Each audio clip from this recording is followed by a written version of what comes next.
بسم اللہ الرحمن الرحیم۔ عن ابن عباس رضی اللہ تعالی عنہما قال، حضرت عبداللہ بن عباس رضی اللہ عنہما سے روایت ہے، فرماتے ہیں قال رسول اللہ صلی اللہ علیہ وسلم، کہ رسول اللہ صلی اللہ علیہ وسلم نے ارشاد فرمایا، الامر ثلاثۃ، بات تین طرح کی ہوتی ہے، تین طرح کے امور ہیں۔ امر بین رشدہ فاتبعہ، نمبر 1، اس طرح کے امور جن کا صحیح ہونا بالکل واضح ہے تو تم اس کی اتباع کر لو، اس پر عمل کر لو اور اس کو مان لو۔ وامر بین غیہ فاجتنبہ، اور وہ امور جن کا غلط ہونا بالکل واضح ہے تو تم اس سے بچ جاؤ۔ وامر اختلف فیہ فکلہ الی اللہ عز وجل، اور وہ امور جن کے بارے میں اختلاف واقع ہو گیا تو تم ان امور کو اللہ عز وجل کے حوالے کر دو۔ رواہ احمد، اس حدیث کو امام احمد رحمۃ اللہ علیہ نے روایت کیا ہے۔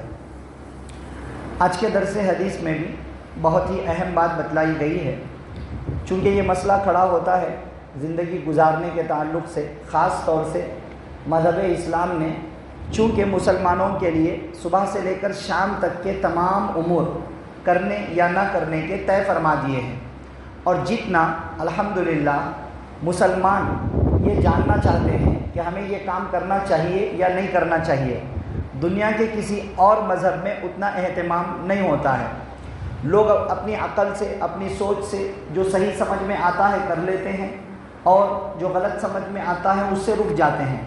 مگر مذہب اسلام کی خصوصیت یہ ہے کہ ہمارے نبی صلی اللہ علیہ وسلم نے قرآن کے احکامات اپنی احادیث وغیرہ کے ذریعے سے بہت کھول کھول کر امت تک پہنچا دیے۔ بہت زندگی کے تمام کیٹیگریز میں دین کے کئی سارے کیٹیگریز ہیں، عقائد ہیں، عقیدے کیسے ہونے چاہیے، کیسے نہیں ہونے چاہیے، عبادات ہے کہ کون سی عبادتیں انجام دینا چاہیے فرض یا واجب کے درجے میں، اور کون سی سنت یا مستحب کے درجے میں۔ اسی طرح اخلاقیات ہے کہ ہمارے اخلاق کون سے ہونے چاہیے اور کون سے نہیں ہونے چاہیے۔ معاشرت، ہمارا رہن سہن کیسا ہونا چاہیے، کس کے ساتھ میں کیسے رہیں، ماں باپ کے ساتھ کیسے رہیں، بھائیوں بہنوں کے ساتھ کیسے رہیں، اولاد کے ساتھ میں کیسے رہیں، پڑوس کے ساتھ کیسے رہیں، دیگر رشتہ داروں کے ساتھ کیسے رہیں، یہ سارے معاشرت کیسی ہونی چاہیے یہ بھی سکھایا گیا ہے۔ پھر معاملات، ہمارا لین دین لوگوں کے ساتھ میں کسی بھی طرح کا معاملہ، لین دین کا معاملہ، خرید و فروخت کا معاملہ وغیرہ وغیرہ، یہ صحیح کیا ہے، غلط کیا ہے، آپ صلی اللہ علیہ وسلم نے پوری باتیں تقریباً سکھلا دی ہیں، تقریباً ساری باتیں سکھلا دی ہیں آپ صلی اللہ علیہ وسلم نے۔ جو امت کی ضرورت کی چیزیں ہیں ساری آپ صلی اللہ علیہ وسلم نے بتلا دی۔ یہی وجہ ہے کہ ایک مسلمان کوئی بھی کام کرنے سے پہلے یہ جاننا چاہتا ہے کہ یہ کرنا چاہیے یا نہیں کرنا چاہیے۔ ہر ایک بات میں الحمدللہ مسلمان یہ جان کر عمل کرتے ہیں کہ یہ قرآن و سنت کا حکم ہے یا نہیں ہے۔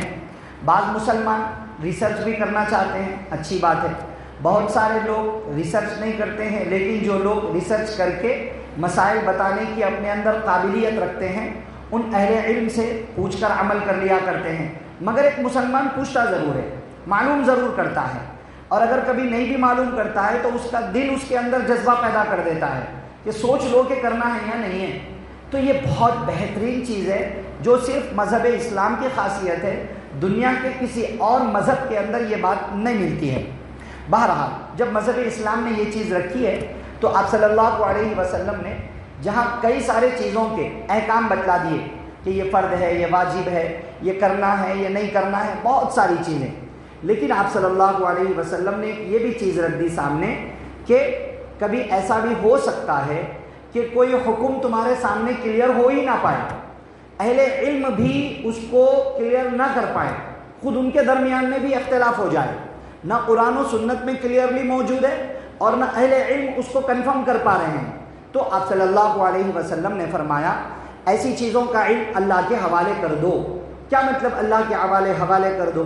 کہ ہم اس کو انجام ہی نہ دیں؟ نہیں، جو احتیاط والا ہے اس کو لے لو اور اس کے حقیقی علم کو اللہ کے حوالے کر دو۔ یہ نصیحت آج کے درس حدیث میں ہمیں معلوم ہوئی ہے کہ 3 طرح کے امور ہوتے ہیں۔ بعض وہ امور ہیں جن کا صحیح ہونا بالکل واضح ہے، بالکل اوپن ہے، یا تو قرآن سے ہی سمجھ میں آ گیا، یا تو کلیئر حدیثوں سے سمجھ میں آ گیا، صحیح حدیث، صحیح سند کی کلیئر ورڈز والی حدیث میں سمجھ میں آ گیا، تب تو اوپن ہے، بات بالکل واضح ہے، اس پر ہی عمل کرنا ہے۔ لیکن بعض مسائل ایسے ہوتے ہیں جو ہم قرآن سے بھی نہیں سمجھ پاتے ہیں، حدیثوں سے بھی نہیں سمجھ پاتے ہیں۔ حدیثوں سے کیوں نہیں سمجھ پاتے ہیں؟ اس کا ریزن یہ ہوتا ہے کہ یا تو اس بارے میں ضعیف حدیثیں ہوتی ہیں یا حدیثیں صحیح ہوتی ہیں، بٹ وہ حدیثیں ایک دوسرے سے ٹکرا جاتی ہیں، حدیثوں کے اندر ٹکراؤ ہو جاتا ہے۔ ایسی ساری حدیثوں میں اہل علم کی رائے پر بھروسہ کیا جاتا ہے۔ بات سمجھ میں آ رہی ہے؟ اس کو اچھی طرح سمجھیے۔ بعض لوگوں کو غلط فہمی ہے کہ جو 4 اماموں میں سے کسی کی تقلید کی جاتی ہے تو بعض لوگ سمجھتے ہیں کہ لوگ قرآن و سنت کو چھوڑ کر اماموں کی اتباع کرتے ہیں۔ ایسی بات ہرگز نہیں، ذہن میں رکھ لیں، اماموں کی تقلید کون سے مسئلوں میں ہوتی ہے یہ سمجھ لیجیے اچھی طریقے سے۔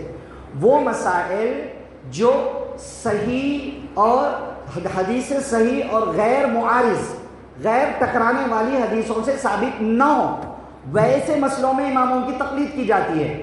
ورنہ اگر کوئی مسئلہ نص صریح سے، قرآن سے یا حدیث سے کلیئر ورڈز میں ثابت ہو اور پھر اس کے اندر ٹکراؤ بھی نہ ہو، حدیثوں کا ٹکراؤ نہ ہو، صحابہ کی باتوں کا ٹکراؤ بھی نہ ہو، ایک ہی بات ہے بالکل کنفرم ہے، تو وہاں تقلید نہیں کی جاتی ہے کسی کی بھی۔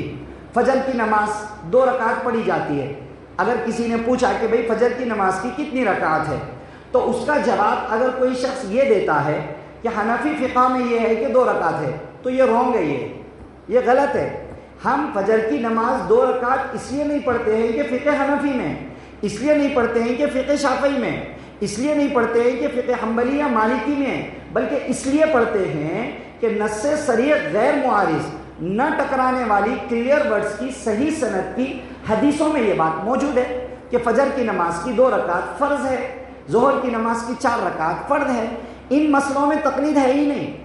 جو اوپن مسئلے ہوتے ہیں اس میں تقلید کرنا ہوتا ہی نہیں ہے۔ تقلید کیسے مسئلوں میں کی جاتی ہے کہ وہ مسئلہ جو نص صریح سے کلیئر قرآن اور حدیث سے ثابت نہ ہو، یا کلیئر تو ہے مگر ایک اور حدیث اس کے اگینسٹ میں آ گئی، دونوں کے اندر ٹکراؤ ہو گیا، اب ہم کیا کریں؟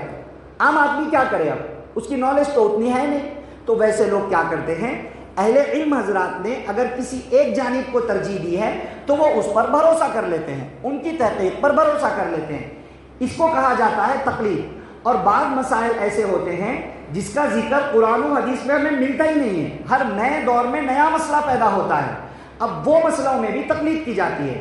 تو تقلید صرف 2 طرح کے مسئلوں میں ہوتی ہے، اس کے علاوہ میں ہرگز بھی نہیں۔ اگر کسی نے اپنے آنکھوں پر تقلید کی پٹی اس طرح باندھ لی کہ وہ اوپن مسئلوں میں بھی اس لیے عمل کرتا ہے کہ ہماری فقہ میں، اس لیے عمل کرتا ہے کہ ہمارے امام نے کہا، تو وہاں غلط ہو جائے گا۔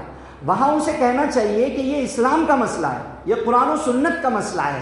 لیکن اگر کوئی مسئلہ اوپن نہیں ہے، بالکل اہل علم کا اختلاف ہے اس کے اندر، تو وہاں پر کسی ایک امام کو فالو کیا جائے گا، ہر جگہ فالو نہیں کیا جائے گا۔ اور جہاں فالو کرنا ضروری ہے وہاں فالو نہیں کریں گے تب بھی غلط ہو جائے گی بات۔ آپ صلی اللہ علیہ وسلم سمجھانا چاہتے ہیں کہ بعض امور ایسے ہیں جو بالکل واضح ہیں، جن کا صحیح ہونا بالکل واضح ہے، کوئی ٹکراؤ نہیں ہے، صاف الفاظ میں موجود ہے، تو کہا تم اس پر عمل کر لو۔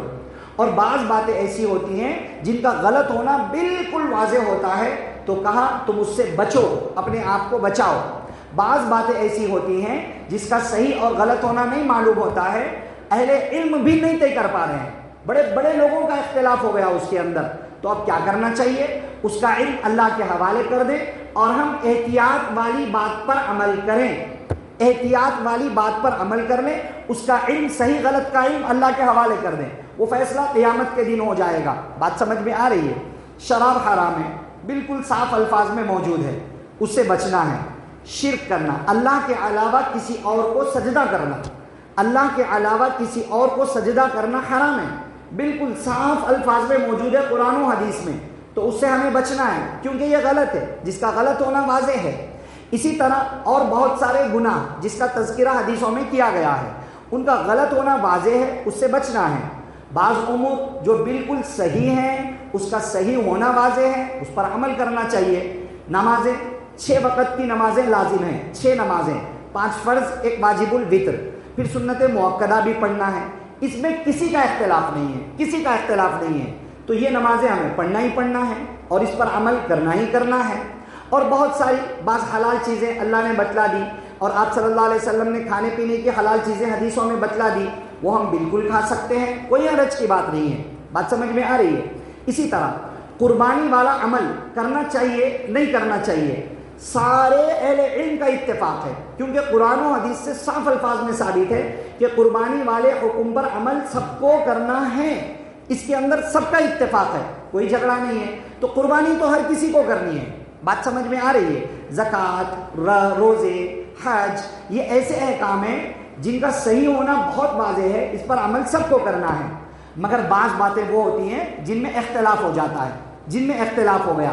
مثال کے طور پر قربانی کو سنت سمجھا جائے یا واجب سمجھا جائے، قربانی کرنے میں تو کسی کا اختلاف نہیں ہے کیونکہ وہ قرآن و حدیث سے بالکل واضح ہے، لیکن قربانی کا حکم کیا ہے، سنت ہے یا واجب ہے، اب اس میں اختلاف ہو گیا۔ بعض ائمہ نے کہا کہ سنت ہے اور فقہ حنفی میں حضرت امام ابو حنیفہ رحمۃ اللہ علیہ کے ریفرنس کے ساتھ میں یہ بات آتی ہے کہ واجب ہے۔ تو اب آپ کسی ایک مجتہد کو فالو کر سکتے ہیں کیونکہ یہ مسئلہ قرآن و حدیث میں کلیئرلی ہے ہی نہیں، اگر ہوتا تو اختلاف ہی نہیں ہوتا۔